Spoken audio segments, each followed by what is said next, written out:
Fala, moçada, nós somos a primeira turma de agronomia da Unibalsas. A gente está aqui fazendo o primeiro episódio do Agrocast, podcast onde a gente vai tratar de diversos assuntos do ramo do agro. O primeiro episódio, a gente vai falar sobre a dificuldade que os produtores encontram aqui na nossa região. Hoje a gente trouxe um produtor e empresário no ramo do agro, o Merlin Schiochetti. Boa noite, Merlin, como que o senhor tá? Tudo bom? Boa noite, obrigado pelo convite. É um grande prazer estar com vocês aqui, podendo contribuir um pouco com o conhecimento da gente, né? Eu sou o Merlin Schiochetti, sou casado, sou pai do Lorenzo e da Flávia, morava no Paraná e estou morando aqui no Maranhão já há aproximadamente quase 20 anos, né? Lidando com a agricultura. A gente queria começar perguntando para o senhor como foi chegar aqui, como foi entrar nessa região totalmente diferente, né? Como foi conhecer a agricultura aqui de uma visão diferente? Então, há 20 anos atrás foi bem complicado, viu? Mas foi muito desafiador, uma região que prometia muito e hoje já mostrou o resultado, né? Promete, é uma grande região do agro. Sim. No Nordeste aqui. Então foi desafios grandes, desafio com a estrada, desafio para conhecer as variedades que a gente usou aqui, como trabalhar com o solo daqui, sim, o clima, né? Mas com esses 20 anos a gente veio aprendendo e foi desenvolvendo. Sim. Merlin, conta um pouco pra gente, onde que você produz e quais as culturas que você costuma trabalhar? Então, hoje nós estamos produzindo ali na região aqui de Balsas, né? Na divisa com Sambaíba, né? É uma região de solos bastante argilosos, né? Mas tem uma certa dificuldade de chuva perenes, vamos dizer assim. Eles têm uma certa oscilação. Hoje a gente trabalha com soja, carro-chefe, milho, né? Safrinha, sorgo, safrinha. Já plantamos arroz no começo das aberturas, mas hoje a gente já não trabalha mais, só nas áreas de abertura. Né? As áreas mais velhas a gente cultiva teoricamente soja e safrinha, milho e sorgo.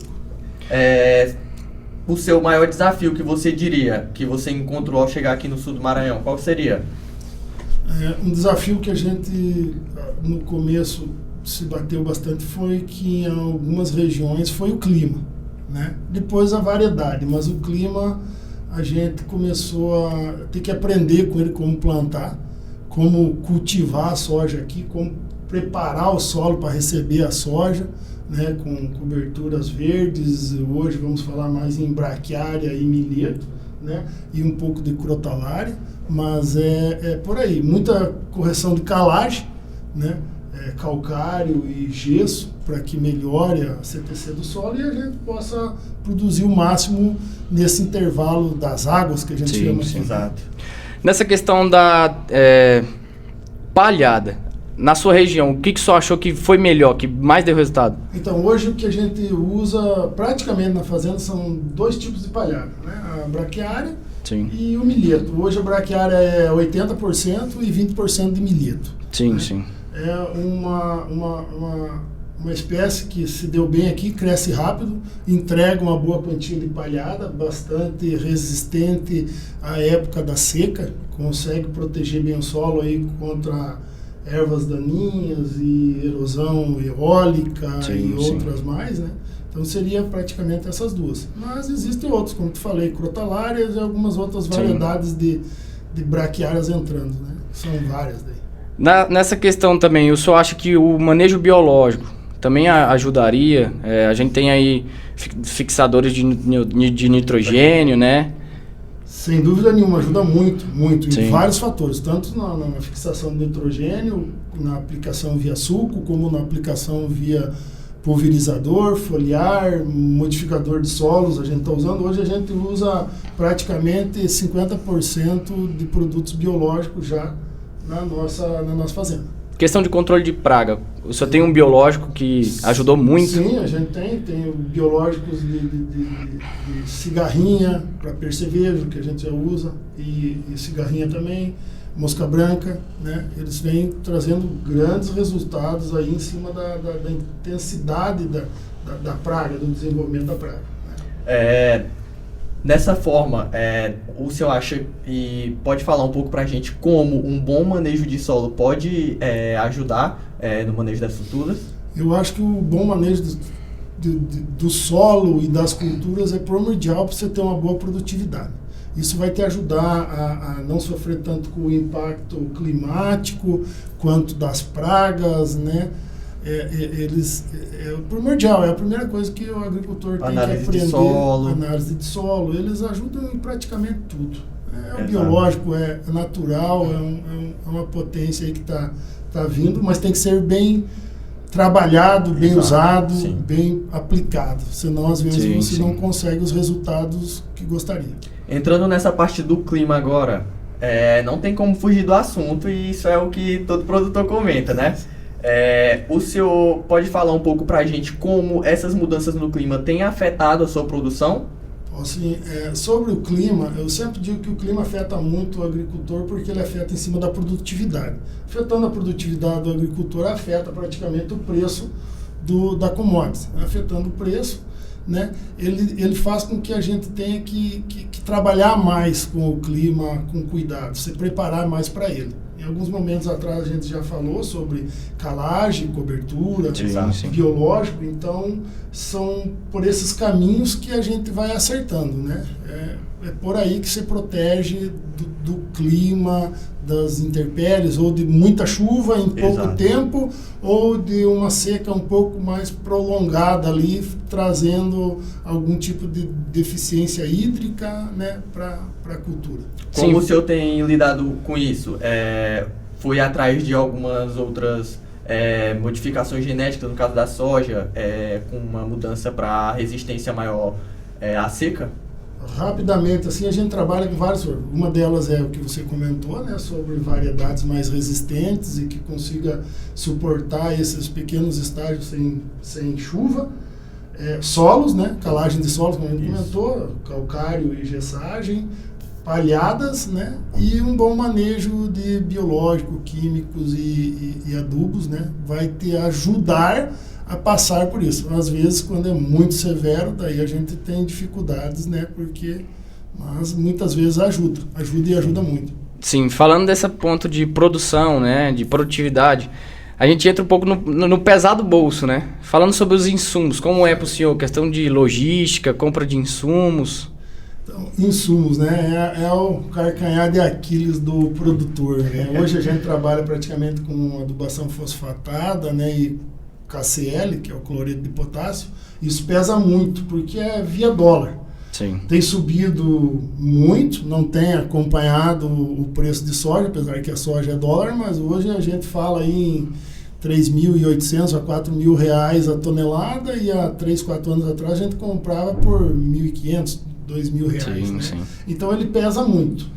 O que a gente tem feito é tentado entrar com algum tipo de orgânico, alguma compostagem orgânica vindo de frango, ou pensando futuramente na fazenda e fazer a própria compostagem de matéria seca, de capim, aplicação de pó de rocha, calcário, gesso, fazendo uma compostagem para amenizar.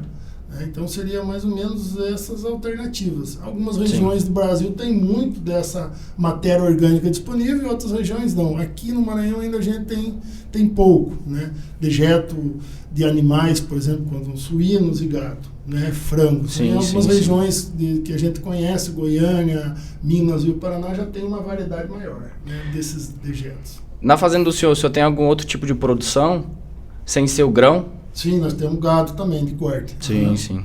E a ligação entre os dois, o senhor acha importante? O manejo do gado junto com... Sim, hoje nós plantamos a braquiária, né? Como eu falei, de 70% a 80% da lavoura, justamente para receber o gado após a retirada da soja.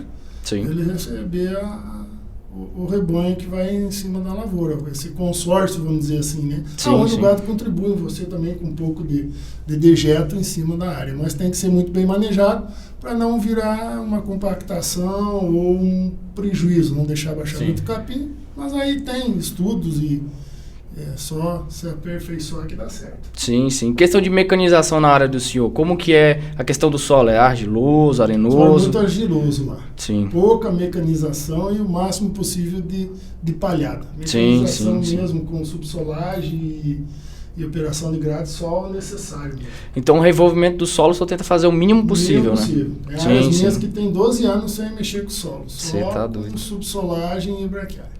Questão de irrigação, o senhor busca ou o senhor já tem lá?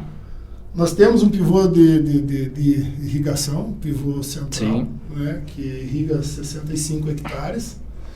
A gente está terminando ele agora, mas uma das buscas é justamente irrigar a soja nesses pequenos intervalos de seca para se ter o maior resultado, né? Acho que é uma potência do Brasil e do Nordeste, a irrigação. A gente precisa melhorar muito em algumas leis ambientais, mas é subir a lavoura vertical que a gente fala, sim, né? Não mais horizontal, grandes extensões Sim, de terras, sim. e sim Em produção, né? produção, né? Então, chamamos aí de um crescimento vertical. Sim, sim. Retornando um pouco agora nessa parte dos insumos, como que isso tem impactado na operação? Porque, na verdade, quando você vai comprar, além de, como o senhor falou, que tem essa compra no valor do dólar, quando chega aqui no Brasil ainda tem a questão dos impostos, né? Exatamente. Que são cobrados em cima da Sim, mercadoria sim. e o frete até chegar no produtor final. O frete, vamos falar do frete, né? Vamos dividir um pouquinho. No frete a gente tem uma facilidade grande aqui porque os caminhões aqui são grandes, então não tem muito problema. O porto funciona razoavelmente bem, né? O que a gente tem é um acréscimo mesmo em cima do produto que ele chega caro. Sim. Poderia haver um subsídio, por exemplo, do governo para facilitar, Sim. no qual a gente poderia usar mais, né, mais produtos como fósforo, potássio e outros, né, adubos para subir mais a produtividade. Hoje você trabalha meio restrito por causa do custo dele. Então você tem um limite, né? Um número de quilos que você pode usar para obter o resultado. É a mesma que a gente pega o calcário, né? O calcário tem um valor agregado baixo, mas o frete acaba sendo... Exatamente. E você tem que juntar tudo isso. Frete Sim, do adubo, sim. frete do calcário, frete do insumo, frete da semente, royalties de semente, royalties de químicos. Frete para biológicos, mandar embora. frete, e assim vai. Nós estamos Sim, aí sim. na luta, né? O senhor encontrou alguma saída ou alguma estratégia para essa diminuição dos custos? Então, ainda não. Eu não consegui achar nada que possa baixar. O que a gente tem feito, pensado em fazer, seria justamente a adubação orgânica, Sim. onde poderia baixar, vamos dizer, os pontos de fósforo e potássio que usa. Mas nós não estamos ainda fazendo isso na fazenda. Mas Difícil ter algo para substituir realmente aquele isso, necessário. mas né? existe, Aham, sim, né? sim. Você teria que ter dejetos de Exato. animais Aham. Sim, sim. e produtos orgânicos, né, para que façam um volume grande, né, para se aplicar. Agora a gente vai trocar um pouquinho de lugar.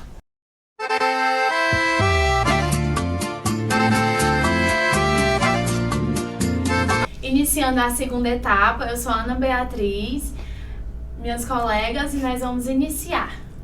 E aí, Merlin, e quanto à mão de obra e as tecnologias envolvidas, estão ajudando? Então, a mão de obra, né, todo lugar está escasso, né, ainda Sim. mais quando se fala em fazenda, né, ficar longe da cidade, o pessoal tem um certo receio. Mas eu vejo que a gente vai trabalhando, as pessoas que encontram pelo caminho, vamos dizer assim, vai ensinando, vai pagando curso e tudo, e vai suprindo uma necessidade. Mas tem uma lacuna muito grande na falta de mão de obra e profissionalismo, e gente que queira ir mais para o campo, para a fazenda. O pessoal prefere mais ficar na cidade por causa de algumas facilidades. Então, a gente vem sofrendo severamente isso daí. O Brasil precisa ter uma política melhor um pouco sobre a mão de obra do agro, né? E a maioria dos fazendeiros também tem que se unir, se ajudar e produzir um conforto para chamar a atenção desse pessoal, dessa mão de obra, para dentro da fazenda, né? É o que a gente faz hoje lá, tenta ter quarto com ar-condicionado, televisão, internet de graça para trazer essa mão de obra para dentro da fazenda.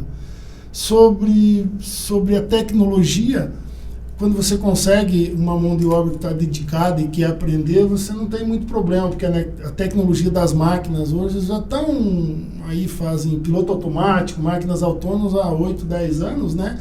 E o pessoal vai pegando isso. Às vezes até a gente brinca, né? Hoje o pessoal fala em carro autônomo, nós já estamos há há 8 anos plantando aí com máquinas super grandes que não erram 3 centímetros sozinho, praticamente, nas fazendas. Então, mas sempre tem um pouquinho de dificuldade, mas o pessoal pega rápido, vai embora.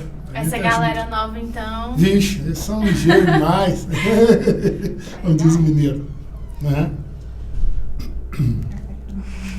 Não consigo, gente. E assim, Merlin, da onde saiu esse gosto assim por fazenda, por gostar da agricultura, gostar de mexer com gado de corte, assim? Então, a gente sempre foi criado no interior, né, do Paraná ali, e sempre foi criando gado, porco, os amigos, tudo, os colegas, tudo fazendeiro. A gente veio criando um amor desde pequeno. Hoje não consigo me ver fora da agricultura, dos desafios do gado, da agricultura, da genética da agricultura, da genética do gado, da vontade de aprender, né, de lutar com as diversidades que a gente falou sobre clima, adubo, variedades, raça de touros, né, qual é a melhor para você pôr na sua região. Então, é de família, de berço, é de nascença, é por aí. Então, quando você cresceu, assim, então, tipo, seu gosto, assim, veio desde novinho. Sim, desde novo, a gente sempre E hoje em dia, então, a vontade de você descobrir mais coisa nova, ela vai aumentando. Vai aumentando cada vez mais, cada vez que vai mais pesquisando, vai saindo mais tecnologia. É isso aí. Vai investindo, vai apanhando aqui, vai errando ali. A agricultura é uma paixão. Exatamente. Eu espero que vocês tenham a mesma paixão aí, que estão se formando. Com certeza. Né? Para trazer melhor resultado para nós aí, produtividade e tudo mais.